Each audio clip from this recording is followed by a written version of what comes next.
Assalamualaikum warahmatullahi wabarakatuh.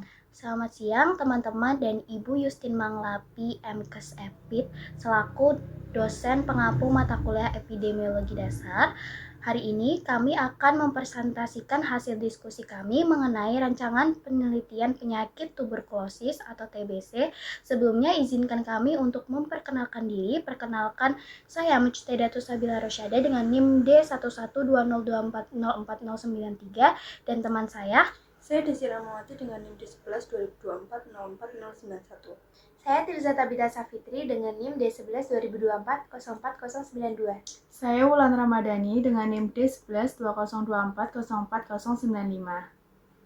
Yang pertama yaitu kita akan masuk pada pendahuluan, yaitu pada tahun 2024 Indonesia mencatat sekitar 885.000 kasus TBC dengan 496.000 kasus pada laki-laki, 359.000 pada perempuan dan 135.000 pada anak-anak usia 0 sampai 14 tahun.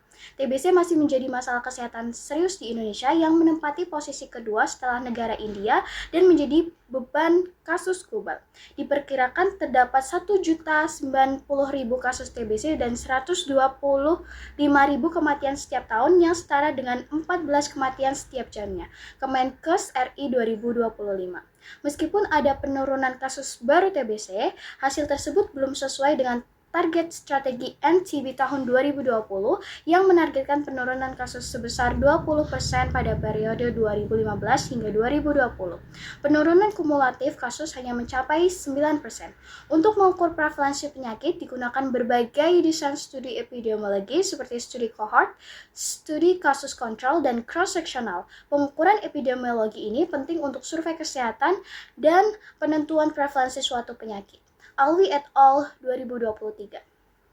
Selanjutnya yaitu cakupan program TBC tahun 2024, yaitu jumlah kasus TBC berdasarkan jenis kelamin dan kelompok usia tahun 2024 menurut Kemenkes. Yaitu pada kasus TBC terbanyak dialami oleh jenis kelamin laki-laki, yaitu berjumlah 496.126 kasus pada laki-laki dan 360.294 kasus pada perempuan dan kasus TBC terbanyak pada usia produktif dan lansia. Selanjutnya yaitu tujuan penulisan rancangan penelitian ini adalah untuk mengetahui definisi, langkah-langkah, kelemahan, kelebihan, dan manfaat dari dilakukannya sebuah rancangan penelitian menurut ilmu epidemiologi. Selanjutnya yaitu apa sih tuberkulosis? Jadi TBC atau yang biasa dikenal dengan tuberkulosis merupakan salah satu jenis penyakit menular. TBC disebabkan oleh adanya bakteri Mycobacterium tuberculosis. Bakteri ini termasuk ke dalam kelompok bakteri tahan asam atau BTA di Payana 2022. Bakteri ini apabila sering masuk dan terkumpul di dalam paru-paru akan menyebabkan perkembangbiakan yang menjadi banyak dan dapat menyebar melalui pembuluh darah atau kelenjar getah bening. Oleh sebab itu, infeksi TBC dapat menginfeksi hampir seluruh organ seperti paru-paru, otak, ginjal, saluran pencernaan, tulang, kelenjar getah bening, dan lain-lain. Meskipun demikian, organ yang paling sering terkena yaitu paru-paru. Hulu et al. 2020. Yang selanjutnya ada etiologi tuberkulosis. Ketika pasien TBC tidak menggunakan masker dan batuk, maka udara akan tercampur dengan bakteri Mycobacterium tuberculosis. Hal tersebut dapat menyebabkan seseorang tertular melalui penyebaran udara. Hulu et al. 2020. Dalam etiologi tuberkulosis ada beberapa macam. Contoh yang pertama ada infeksi primer. Infeksi dimulai saat bakteri TB berhasil berkembang biak dengan cara pembelahan diri di paru yang menyebabkan peradangan di dalam paru. Yang kedua ada post-primary tuberkulosis. Terjadinya kavitas atau efusi pleura yang dapat menyebabkan kerusakan pada paru-paru bagi pasien HIV dengan imunitas yang sudah melemah. Jika terkena TBC, maka hal tersebut akan sangat membahayakan dirinya, karena infeksi HIV dapat mengakibatkan kerusakan sistem daya tahan tubuh. Yang ketiga ada agent. Mycobacterium tuberculosis, sejenis bakteri yang berbentuk batang dengan ukuran panjang 1 hingga 4 mikrometer dan tebal 0,3 hingga 0,6 mikrometer dan digolongkan dalam basil tahan asam atau BTA. Basil tuberculosis akan tumbuh secara optimal pada suhu sekitar 37 derajat Celcius dengan tingkat pH optimal 6,4 hingga 7,0 untuk membelah diri dari 1 hingga 2 bakteri membutuhkan waktu 14 hingga 20 jam. Yang keempat ada host. Faktor imunitas, perilaku merokok, dan penyakit HIV dapat meningkatkan risiko terkena TBC. Orang yang terinfeksi HIV memiliki risiko 26 hingga 31 kali terserang penyakit TBC. Pemberian imunisasi BCG dapat membantu menurunkan risiko hingga 80% dan penyebaran virus yang ada pada penyakit TBC. Bagi individu yang sudah terjangkit, diwajibkan untuk menggunakan masker dan tidak sembarangan ketika membuang dahak. Yang kelima, ada environment. Lingkungan sosial, ekonomi, kontak dengan penderita, dan kualitas rumah menjadi pengaruh dalam penularan TBC. Penularan dapat menyebar melalui droplet, maka dari itu rumah harus memiliki ventilasi, kelembapan, dan suhu yang sesuai, serta terdapat sinar ultraviolet. Yang selanjutnya ada penularan dan pencegahan. Dalam penularan memiliki 3 contoh. Yang pertama, pasien TBC PTA dengan status positif dapat menularkan kepada orang lain. Yang kedua, ketika batuk dan bersin, maka pasien akan menyebarkan bakteri ke udara. Yang ketiga, percikan dahak yang tersebar di dalam suatu ruangan dengan rentang waktu yang lama dapat menularkan kepada orang lain. Percikan dapat bertahan selama beberapa jam dalam keadaan yang gelap dan lembab. Yang selanjutnya ada pencegahan. Dalam pencegahan memiliki 4 contoh. Yang pertama, pengendalian primer. Dalam pengendalian primer menyediakan pelayanan kesehatan yang bisa melakukan pemeriksaan dan pengobatan kepada masyarakat. Yang kedua, pengendalian sekunder, melakukan pengobatan INH sebagai pencegahan. Yang ketiga, pengendalian tersier, yaitu melakukan tindakan mencegah bahaya penyakit paru kronis karena menghirup udara yang tercemar debu, para pekerja tambang, pekerja semen, dan sebagainya. Dan yang terakhir ada strategi dari pemerintah Indonesia. Peraturan Presiden Nomor 67 Tahun 2021 tentang penanggulangan tuberkulosis (RPJMN) 2025 hingga 2029 memiliki tujuan dalam penanggulangan TBC, yaitu dari upaya promotif, diagnosis, surveillance, dan pengobatan serta pencegahan TBC. Kemenkes RI 2024. Selanjutnya yaitu ada desain studi epidemiologi. Desain studi epidemiologi deskriptif terbagi menjadi 4, yaitu yang pertama ada studi ekologi, yang kedua ada studi case report, yang ketiga ada studi case series, dan yang keempat ada studi cross-sectional. Yang pertama yaitu studi ekologi. Studi ekologi melakukan pengamatan pada suatu kelompok populasi untuk dianalisis dan dievaluasi hasil data, prevalensi, dan data mortalitasnya. Pengamatan ekologi dapat membandingkan data sensus dengan data statistik vital untuk mendapatkan informasi tentang faktor maupun frekuensi penyakit di suatu populasi yang sama. Alwi et al. 2023. Adapun kelemahan dari studi ekologi yaitu yang pertama, menimbulkan bias dalam pengambilan kesimpulan, biasa dikenal dengan sebutan ekologi fallacy. Yang kedua yaitu banyak faktor resiko yang berpengaruh pada klaster di geografis tertentu, yaitu termasuk dalam polusi udara, industri berat, penuaan, dan kepadatan. Dan yang ketiga yaitu tidak dapat digunakan sebagai dasar kesimpulan kausal. Yang kedua ada studi case report. Studi case report bertujuan untuk mendeskripsikan manifestasi klinik, perjalanan klinis, dan prognosis dari suatu kasus. Studi case report digunakan sebagai petunjuk utama dalam mengidentifikasi penyakit dan membuat suatu hipotesis. Kelemahan dari studi case report yaitu tidak dapat menguji hipotesis karena tidak adanya kelompok pembanding. Desain studi case report hanya terdiri dari suatu kasus dan tidak ada kelompok pembandingnya. Alwi et al. 2023. Yang ketiga ada studi case series. Studi case series adalah melihat kecenderungan dengan cara pengelompokan berdasarkan variabel tertentu. Kegunaan dari studi case series yaitu untuk membuat suatu hipotesis. Kelemahan dari studi ini adalah tidak dapat digunakan untuk pengujian hipotesis karena tidak adanya kelompok yang digunakan sebagai pembanding.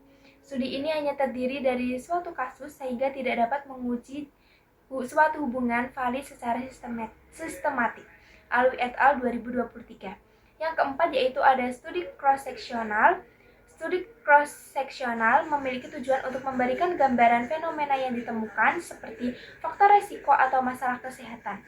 Peneliti akan melakukan observasi hanya dalam satu kali pada saat itu juga. Alwi et al. 2023. Adapun kelemahan dari studi cross-seksional yaitu tidak dapat menyelidiki hubungan temporal antara hasil dan faktor risiko, tidak bagus untuk mempelajari penyakit langka, dan rentan terhadap bias seperti bias non-respon dan bias mengingat. Yang selanjutnya ada rancangan penelitian. Yang pertama ada rancangan penelitian cohort. Desain studi ini mempelajari dinamika korelasi antar faktor risiko dengan faktor efek melalui pendekatan longitudinal prospektif. Studi ini cocok digunakan untuk meneliti gangguan kesehatan yang berhubungan dengan lingkungan atau paparan pekerjaan. Pada desain cohort, berdasarkan dari status exposure atau paparan diikuti hingga periode tertentu, sehingga dapat diidentifikasi besarnya kejadian penyakit. Alwi et al. 2023. Ciri-ciri dari studi cohort adalah pemilihan subjek berdasarkan dengan status paparannya dan juga melakukan pengamatan dan pencatatan subjek dalam pengembangan mengalami penyakit yang diteliti atau tidak. Langkah-langkah dalam penelitian cohort, yang pertama, identifikasi faktor-faktor resiko dan efek. Yang kedua, menetapkan subjek pengamatan atau menetapkan populasi dan sampel. Yang ketiga, pemilihan subjek dengan faktor resiko positif dari subjek dengan efek negatif. Yang keempat, ada memilih subjek yang akan menjadi anggota kelompok kontrol. Yang kelima, ada mengobservasi perkembangan subjek sampai batas waktu yang ditentukan. Selanjutnya, mengidentifikasi timbul tidaknya efek pada kedua kelompok. Dan yang terakhir ada menganalisis dengan membandingkan proporsi subjek yang mendapat efek positif dengan subjek yang mendapat efek negatif baik pada kelompok risiko positif maupun kelompok kontrol. Desain studi cohort terbagi menjadi dua, yaitu cohort prospektif dan cohort retrospektif. Yang pertama ada cohort prospektif. Desain studi prospektif memiliki tujuan untuk membuktikan hipotesis yang menyangkut dengan penyebab masalah kesehatan. Desain studi ini dimulai dari faktor risiko yang menjadi hipotesis sebagai penyebab masalah kesehatan atau penyakit. Variabel independennya adalah faktor-faktor penyebab, kemudian variabel dependennya adalah masalah kesehatan. Yang selanjutnya akan dibacakan oleh teman saya, Tirza. Berikutnya yaitu ada rancangan penelitian. Yang ke cohort kedua yaitu cohort retrospektif. Desain studi cohort retrospektif adalah jenis penelitian yang melihat ke sebab dari kejadian lampau atau ke belakang. Data ditelusuri ke belakang tentang penyebabnya atau mencari tahu variabel yang memengaruhi akibat dari suatu penyakit. Penelitian ini berangkat dari variabel dependen, kemudian mencari variabel dependen lainnya. Analisis pada penelitian cohort yaitu menggunakan relative risk atau RR.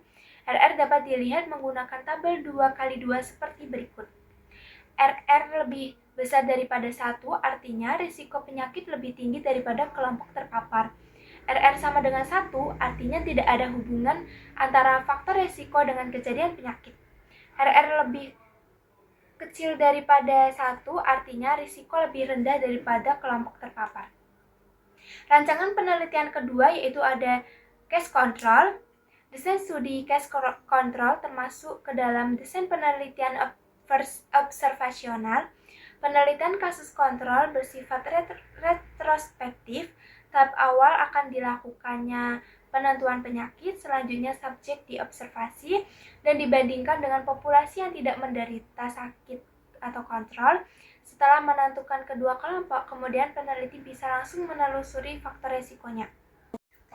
Kriteria kasus dan kontrol yang pertama yaitu ada kasus. Kriteria definisi operasional harus jelas agar tidak adanya bias informasi. Selanjutnya, populasi berasal dari rumah sakit atau masyarakat. Yang kedua yaitu ada kontrol, karakter populasi sumber kasus dan adanya keterkaitan antara pemilihan kelompok kasus dan kontrol. Selanjutnya yaitu langkah-langkah dalam penelitian kasus kontrol. Yang pertama yaitu membuat rumusan masalah, selanjutnya membuat tujuan penelitian, membuat hipotesa penelitian atau hipotesis penelitian, selanjutnya menetapkan variabel, lalu menentukan populasi kasus dan kontrol, serta cara untuk pemilihan subjek penelitian. Selanjutnya yaitu melakukan pengukuran variabel efek dan faktor risiko, lalu menganalisis data dan memberikan kesimpulan dari hasil temuan. Analisis pada penelitian kasus kontrol yaitu menggunakan odds ratio atau OR. OR dapat dilihat menggunakan tabel 2x2 seperti berikut. OR sama dengan AD bagi BD sama dengan proporsi kelompok kasus yang terpajan dibagi proporsi kelompok kontrol yang terpajan. OR lebih besar dari 1 artinya memiliki resiko tinggi. OR sama dengan 1 artinya tidak terdapat hubungan. OR lebih kecil daripada 1 artinya faktor protektif. Yang selanjutnya yaitu kelebihan desain studi. Yang pertama ada studi cohort, cocok untuk studi dari exposure panjang, dapat menilai multi-efek dari satu exposure, dapat menunjukkan bahwa variabel independen adalah antecedent dari variabel dependen, mengurangi bias pengukuran exposure, dapat mengukur insiden dari expose dan yang non-expose. Penelitian cohort tidak memiliki hambatan masalah etis. Kemudian ada case control, lebih hemat biaya, sederhana, hasilnya lebih cepat, dapat dilakukan untuk meneliti kasus yang jarang, lebih cocok pada jenis penelitian mengenai penyebab penyakit dan efikasi terapi. Karena bersifat retrospektif, peneliti dapat mencari sekaligus beberapa paparan atau faktor resiko yang memungkinkan pembuatan hipotesis lain pada penelitian selanjutnya. Selanjutnya yaitu kelemahan desain studi. Dari studi cohort, tidak efisien untuk penyakit yang jarang terjadi yang memerlukan sampel besar, mahal dan memerlukan waktu lama. Validitasnya terganggu oleh kehilangan subjek pada follow-up.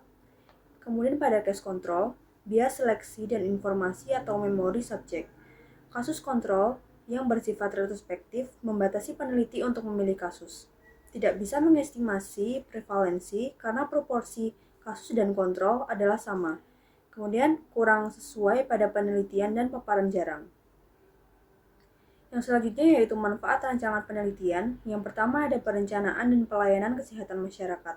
Peneliti dapat mengetahui prevalensi penyakit TBC dan merencanakan langkah selanjutnya untuk pelayanan ke masyarakat. Yang kedua, evaluasi program pelayanan kesehatan. Hasil perencanaan dapat digunakan untuk menilai efektivitas program dalam menurunkan prevalensi TBC. Yang ketiga yaitu usulan penelitian lanjutan. Penelitian dapat memperkirakan hubungan sebab akibat pada penyakit TBC dan memerlukan penelitian lanjutan. Dan yang terakhir yaitu perbandingan prevalensi. Dapat membandingkan prevalensi penyakit antar daerah atau dalam satu daerah pada waktu yang berbeda. Dan dari penjelasan tadi, berikut adalah kesimpulannya, yaitu desain studi dalam epidemiologi seperti cohort dan kasus kontrol memiliki perbedaan dalam penentuan sampel dan metode analisisnya. Desain cohort menggunakan relative risk untuk melihat hubungan antar variabel dengan tabel 2x2 dan memerlukan sampel yang lebih besar. Sementara itu, desain studi kasus kontrol menggunakan odds ratio untuk menganalisis hubungan antara variabel dengan tabel 2x2 dan memungkinkan penggunaan sampel yang lebih kecil. Pemilihan desain studi yang tepat sangat bergantung pada tujuan penelitian dan karakteristik variabel yang ingin dianalisis. Dan yang terakhir adalah saran, peneliti harus mempertimbangkan dengan cermat jenis kasus yang akan diteliti saat memilih desain studi. Faktor-faktor seperti waktu, biaya, populasi, dan jumlah sampel harus menjadi pertimbangan penting dalam merancang penelitian yang efektif dan efisien. Demikian presentasi dari kami. Apabila ada salah kata, mohon dimaafkan. Semoga presentasi ini dapat menambah wawasan untuk teman-teman sekalian. Wassalamualaikum warahmatullahi wabarakatuh.